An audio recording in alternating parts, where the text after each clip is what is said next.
If you're applying for jobs and never hearing back, it's not personal. It's software. Before a human ever sees your resume, an ATS decides if you exist. Today I'll show you exactly how that system works and how you pass it. So let's dive in, because understanding this could be the difference between landing interviews and wondering why you're being ignored. First things first. What even is an ATS? ATS stands for Applicant Tracking System. It's basically software that companies use to manage job applications. Think of it as a gatekeeper that scans, sorts and ranks resumes before any human recruiter ever looks at them. Here's the thing, you could have 15 years of experience, amazing achievements, and be perfect for the role. But if your resume isn't formatted in a way that ATS can read, or if it doesn't contain the right keywords, you get filtered out automatically. So it's not about you, it's about how you are speaking the software's language. And the good news? Once you understood how it works, you can absolutely beat it. So let's get into the secrets. Secret number 1. Match the job description exactly. ATS software scans your resume for keywords and phrases straight from the job ad. If the ad says project management and your resume says leading projects, the ATS might not make the connection. It's that literal. And here's what to do.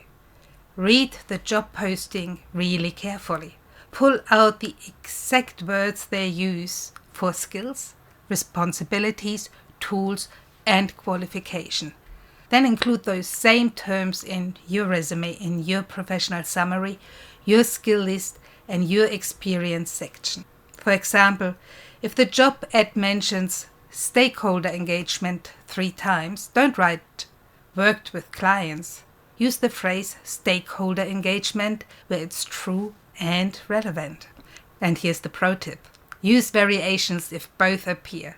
So if they say project management in one spot and managing projects in another, include both naturally throughout your resume. For senior roles especially, I recommend gathering a few similar job listings.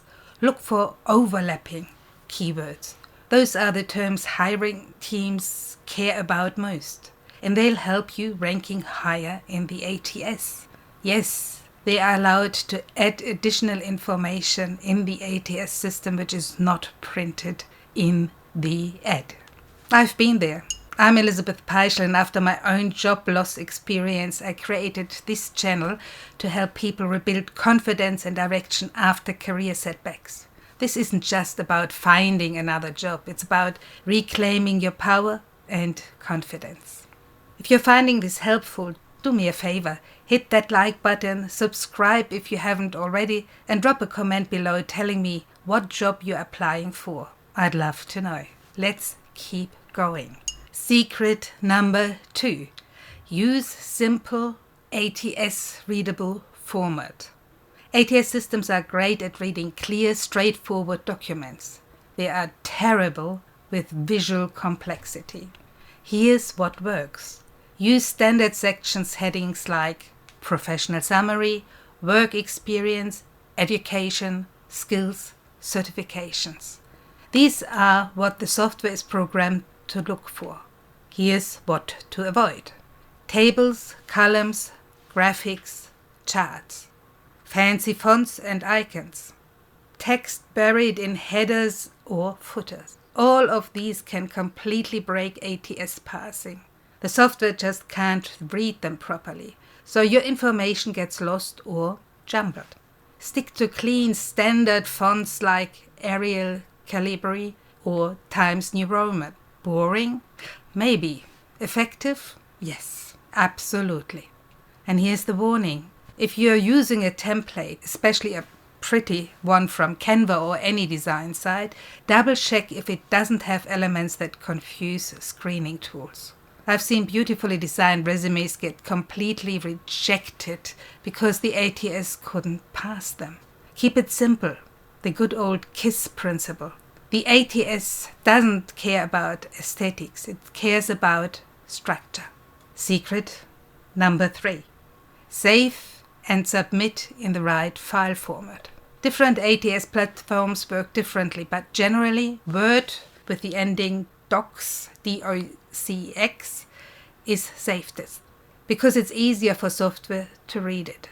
PDF is okay only if the job ad explicitly allows it. And make sure it's not an image-only PDF because the ATS can't read images. When in doubt, go with a Word document. Now, let's talk about keyword stuffing. You might be tempted to just dump a huge block of keywords at the bottom of your resume. Don't. ATS systems are smarter than that now. They can actually penalize unnatural keyword use. Plus, if a human does see your resume, that block of random words looks so ridiculous. Instead, weave key skills into your real experience bullet points so it reads naturally and passes both bots and humans. For example, instead of writing project management, stakeholder engagement, budget oversight, risk mitigation, write something like led project management for a 2 million initiative, engaging stakeholders across 5 departments and mitigating risks through proactive budget oversight. See the difference? Same keywords, but actually they tell a story. Secret number 4. Tailor every section. Yes, even the summary. ATS looks at your resume top to bottom. That means your professional summary and skills list are prime real estate for keywords. Put targeted keywords right at the top. Use exact job titles or very close matches if that truly reflects your experience. And here's the format that works best. Most ATS systems expect and parse reverse chronological order best. That means job title, company, dates. Bullet explaining impact and keywords, achievements and numbers where possible, tools, tech including job ad keywords. Numbers and quantified outcomes don't just look good to humans, they help your ATS system ranking you too. For example, increased customer retention by 23% through our targeted engagement strategies and CRM optimization. That's got impact, numbers and keywords. Here's the biggest ATS mistake people make. Don't do it. Sending the same resume to every job. I know it's tempting. You're busy. You are applying to dozens of roles. But here's the truth. In competitive fields, especially high-income roles, that generic resume is getting you nowhere. You need to tailor your resume for each application. That doesn't mean rewriting everything from scratch. It means adjusting your summary, swapping in relevant keywords and highlighting the experience that matches that specific role.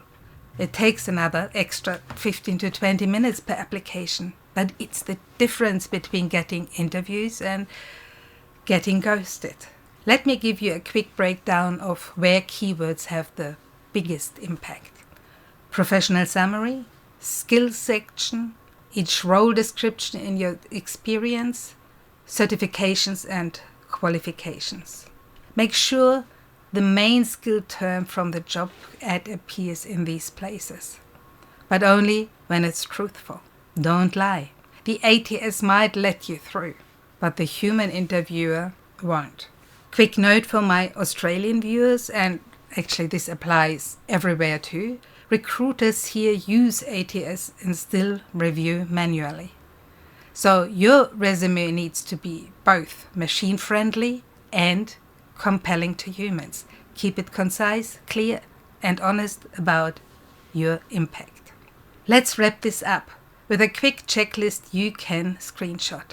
Standard headings, work experience, skills, education, clean formatting, no graphics or charts, keywords from the job description included naturally, reverse chronological layout, correct file format, Word document preferred, tailored to each role you apply for.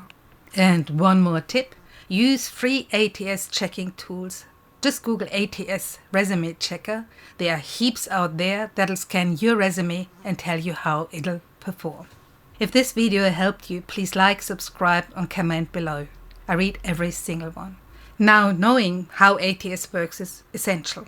But in my next video, I'll explain why many highly experienced professionals still fail ATS even when they are doing everything right. It's called the too senior trap. Why smart professionals fail ATS. And trust me, you don't want to miss that. I'll see you there. Good luck with your applications. You've got this. Confidence after job loss, layoff, or redundancy. Your comeback starts here.